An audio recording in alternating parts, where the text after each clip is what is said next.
Qul huwallahu ahad. Katakanlah Allah itu Esa, Allahus Samad. Allah itu tempat untuk semua makhluk berharap. Lam yalid wa lam yulad, sifat ketiga.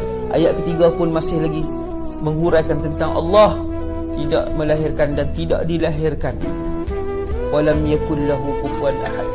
Tidak ada satu pun di dunia ini di kalangan makhluk yang menyamai Allah. Surah cerita tentang sifat Allah. Segi yang ni dari segi kuantiti dari segi kuantiti. Surah Qul huwallahu ahad seolah-olah kita membaca 10 juzuk Quran